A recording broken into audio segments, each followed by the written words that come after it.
Let's return to This Week in America. Here's your host, Rick Bratton.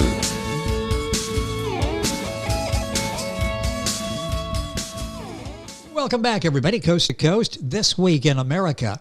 Stolen Love Before After by Loyd Hill is a fictional story of a young U.S. Navy sailor who was stationed in Hawaii at the submarine base in Pearl Harbor during the late activities of the Korean War. A romance novel and a cautionary tale about a sailor who is more interested in lust than love until he reforms himself. Loyd Hill is happily married, a son living in Salisbury, North Carolina for quite some time. He's been writing for about 35 years. He's the author of Genealogy Books, a book on bridge, 17 Things That You Should or Should Not Do in the Bridge Game, and co-author of Reap the Wild Seeds with Marvin Query. Loyd Hill, author of Stolen Love Before After, An Intense Tale of Finding True Love, joins us on This Week in America. Loyd, welcome to the program. It's great to have you with us. Thank you. Delighted to be with you and looking forward to our discussion. Well, I'm really excited about the book, and I want to talk about what the characters, what all went into this, because this really is a character-driven story. Talk about sort of your philosophy, your theory on characters and developing characters, because these characters are very relatable to the reader. How do you go about creating characters? Well, first of all, I was a sailor myself, and so this was a creation out of that. Like I said, it's fictional, most of it. Anyway, and so I just fell in love with the what I had, the information that I had, and of course I had participated in a lot of things that come up in the book, not necessarily as far as being fictional, of course. Yes. When did this idea come to you? As you were sort of living the sailor life and your mind was wandering and you were thinking of different things that you could be into or not be into, were you thinking at that time about possibly a storyline, or when did this come to you? No, really, not really, because I had written at least 2 other books before I got to that. Naturally, let me tell you a little bit about those 2 characters. Yes, please do. Alvin was described as being a handsome young sailor. He had black hair, and of course, he loves the girls, and the girls loved him. This, of course, was the sailor was 18 at the time whenever these events started, and it's totally in line with before and after. The before life really doesn't much go through more than 60 pages of the book, and of the other, well, up to, in one case, Ex Libris was 270 pages, and the page turner was 313 pages. And I'm not too sure of the availability too much of the page turner yet, but certainly Ex Libris has done a lot of work with it, and we sold quite a few books. The idea is the before time and the after time between the life that he was living, in which he wasn't too proud of, and to the end of the book. It was just a wonderful story of love and family and success, and I like to create value in all those things, and any dealings that I did, I tried to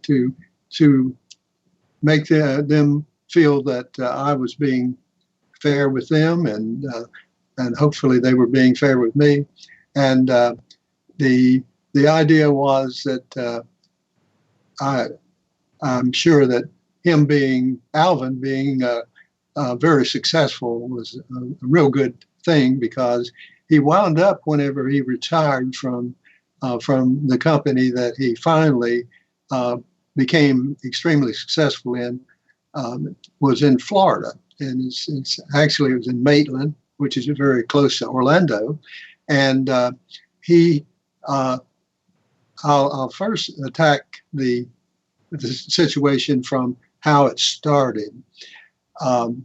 He was a young sailor, and he was serving watch at the base theater. And like I said, it's right there at Pearl Harbor. You can observe the harbor where the catastrophe came in World War II. Yes. And so anyway, he was on watch, and he saw this beautiful redheaded green, well, actually a little different from green, but beautiful eyes.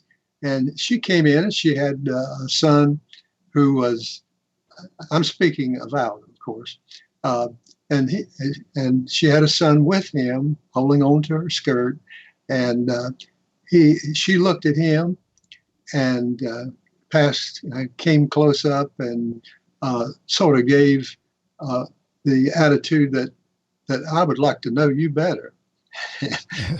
and of course, Alvin loved that. Yes. 18 years. Yes, I'm sure. 18 years old. Yep. Yeah. But anyway, she was 29.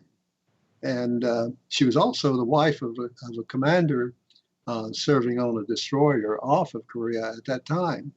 And I'm sure she must have loved her husband. But then on the other hand, she started an affair with Alvin. And within, I would say, within a couple of weeks after they first met, she asked him to her home.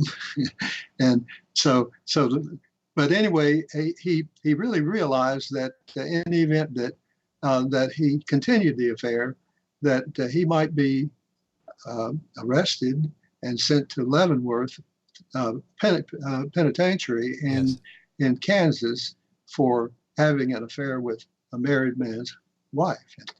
So that was sort of what was going on, and she gave him really what he couldn't refuse. Many times of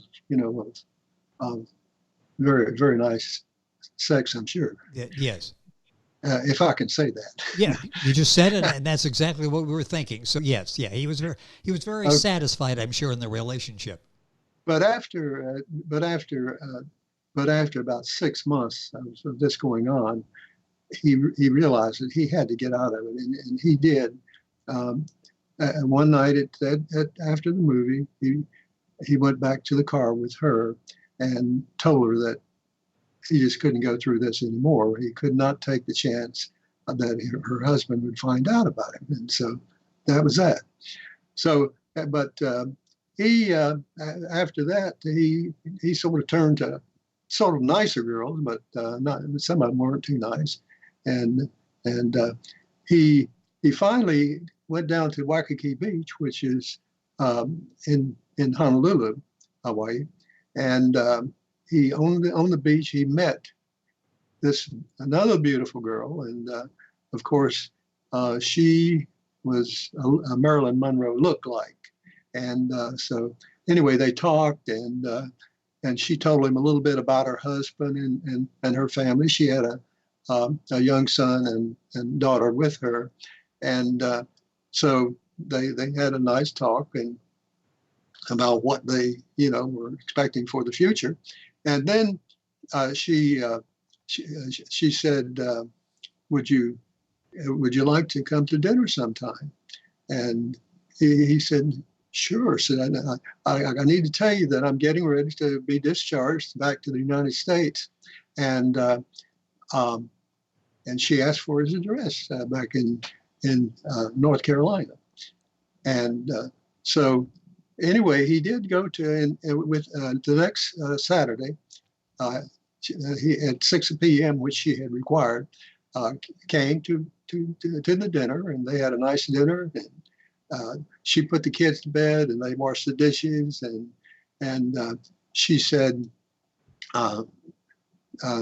she told about her husband, and said that she was not interested in an affair that would not be kind to her husband. Right. So that's sort of what the opening was. But they went after dinner. They sat down and talked about their lives and what their hopes and everything was. And so finally he had to go. And so they walked to the door, and as he was exiting, she came up to him like she wanted a hug, and then she seemed embarrassed and walked back, retreated. And so, but anyway, that was it. And he came back to the States on an aircraft carrier, and started. He actually went into business as a salesman for a medical health program, and was very successful too, wasn't he?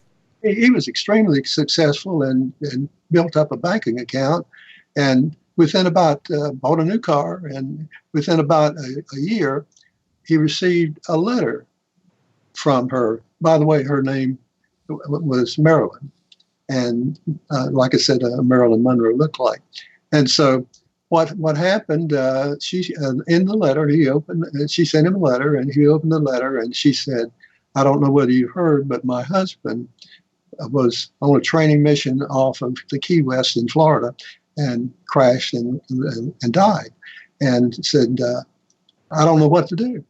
And she said, "I'm just lost." And so she said, "Would you possibly like to see me?" And he said, "Let me think about it a day or so." And so he finally called her and told her that he was taking a leave of absence from his company and would be there at her home in Pensacola in 2 weeks, within 2 weeks. Well, he did. And then he said, "Now, I said, I love you, and said, I want to marry you, but right now I've got to get a job that I can support the family properly. And eventually I'd like to inherit the 2 children and make them mine." Well, they did. Well, okay. So he went to Orlando and Maitland in those areas of Florida, Central Florida, and they offered. Finally, he received a letter from about the 5th company he had applied to, and they were all medical companies. And so one of them said, "We're going to start a program that deals with you working with companies and also with credit unions." And said the credit unions, the idea we have is the credit unions you would supply the company and the employees of that company, and you'd use the credit union loans and things of that nature, and savings and other possible things. And so then he became very. They said that we're going to train you to create this program. And so we have the desire to work in Florida at the present time, but we would like to go throughout the Southeast United States, about 11 or 12 states. Yes. And so he by this time was the director of that group. And so they went out, and after they secured about 6 credit unions in various cities in Florida, they also began to go to manufacturing companies with their employees, and they would make an agreement that the salespeople would come into the plant and they would supply the credit union's products and also their products, which happen to be life insurance and medical insurance and accident insurance, things like that. And so this took a short time in Florida, and of course they had to hire employees and locations within the state of about six cities that they were going to work out of. And then they went on to Georgia, and they lined up the same arrangement there in Georgia, and into North and South Carolina, and then into Alabama and Mississippi and Louisiana and Texas. And within about a year and a half, they had gone into Tennessee and Kentucky and Virginia. So he was making a lot. He was making a lot of money for the company. They had grown from maybe a $5 billion company, and by that time they were raking in something like $25 billion So a year. He was really successful. And Alvin became at that time, of course, a director within their company. Yes. And a little later, the president of the company was getting ready to retire, and he told Alvin, said, "We would like to create your presidency just as soon as get an opportunity." But in the meantime, he had been traveling back and forwards from the home there in northern Florida to he was during the week he was staying down in Orlando, and so he got tired of that, and he told his family. By the way, by this time, his wife, of course, Marilyn, was pregnant, and she was creating twins, and they were born, and that by that time, so we got to have a home here in Florida. I mean, in Lower Florida, Central Florida. So they built a home, and it was just a beautiful home. They tried to stay in the tradition of the Florida buildings, and he bought two pieces of property together, which amounted to about 30 acres, and they had not only a beautiful home, but they also had lakes on the property, and they enjoyed the animals and the birds and everything, and not the alligators. Of course, they didn't find. Forget the alligators. Yes. Yeah. Okay. And so they started to go into church, and they, of course, they had been going to a Christian church excuse me, back in her home, and they now were able to have a family relationship within a Christian organization, and it just so happened that they were living west of Kissimmee, Florida, and that is an area that today has a lot of recreational operations. Oh, yes. And so they had an offer from one of the recreational areas that they would like to buy his property, and by that time they offered $15 million for it.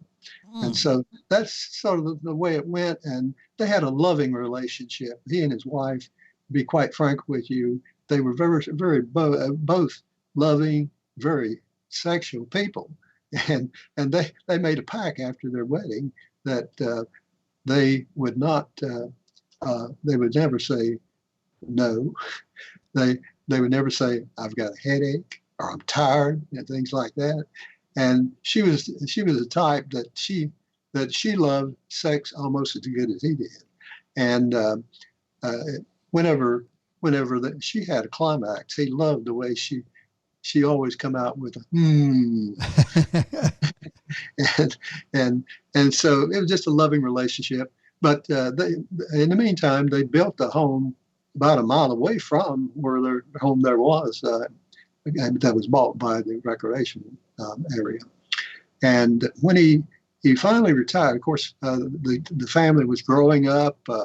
Her former children were getting of a nice age, even into college, and their twins. The twins were born, and they were in school, and one in grammar and one in high school. Oh, I beg your pardon. No, they were both in high school at that time, and so that's sort of the story. And keep in mind the before and the after. The before time is always and the after was what we call a heaven on earth, and so just a loving story. Well, it's a great love story. It's Alvin. We see this maturation process. We see him grow. It's rich characters. The relationship between Alvin and Marilyn. The relationship. The business sense responsibility relationship that Alvin has as well. There's so many layers to this story. It's Stolen Love Before After by Loyd Hill, our guest on the program. Boy, time has gone by so quickly. It's a lovely story. The book is available. In fact, let me give you the information on Loyd's website, which is very simple. It's the title of the book, stolenlovebeforeafter.com. You'll find Ex Libris is where you can get the book as well. If you go to our website, thisweekinamerica.us, you can link on to the outlets for the book and get information. Loyd Hill is the author, and that's Loyd, Hill, Hill. So if you Google that, it'll take you right to information on the book. It's such a well-done book, and Loyd, I got about a minute left in the program. You're so talented at writing. This is such a moving book. What are you working on now? What projects do you have that you can talk about? Well, as you probably know, my previous book was Reap the Wild Seeds with, like I said, with Marvin Query, and Marvin passed away recently. I was sorry for him to go, but the book is still available, and I feel sure that Amazon is a place where they probably would be finding the books. I'm not aware of many bookstores that are carrying it, but and it may be available at Walmart. I'm not sure, but anyway, I'm thinking that it may. But all they have to do is go to Ex Libris, though, and they purchase it today. And the price is a little bit high, and that's why I went with Page Turner, because the book is going to be cheaper there. But anyway, I think they'll enjoy it, and I enjoyed writing it, and Alvin was so creative, and he deserves to be remembered. Well, in the special way. I mean, we see Alvin grow. By the time the book is over, we think we know Alvin quite well, and I think we do because of the excellent character development that Loyd does. Loyd Hill has been our guest in the program, and when you're Googling that, it's Loyd, Loyd Hill. This book is Stolen Love Before After, the other book that we talked about, Reap the Wild Seeds. Loyd, it's been a pleasure having you on the program. Hopefully we can do this again. Thank you, sir, for taking time with us and talking about this book and sharing this remarkable story. My pleasure, and thank you very much. You're welcome. Loyd Hill is the author of Stolen Love Before After. His website is stolenlovebeforeafter.com. Book available at Ex Libris and the usual places. You can go to our website, link on directly. Our website, thisweekinamerica.us. And we're back on today's program after these messages. This Week in America is online. You can visit our website, thisweekinamerica.us. Scott Pinkerton, associate producer of This Week in America. Jay Anderson, segment producer. Ben Watson, webmaster. Otto Bechet, director of engineering and TV production. This Week in America produced and is a trademark of Blue Funk Broadcasting, LLC. For information on all of our guests and to listen to this week's show, our website again at thisweekinamerica.us. And I'm Sean Bratton, executive producer of This Week in America.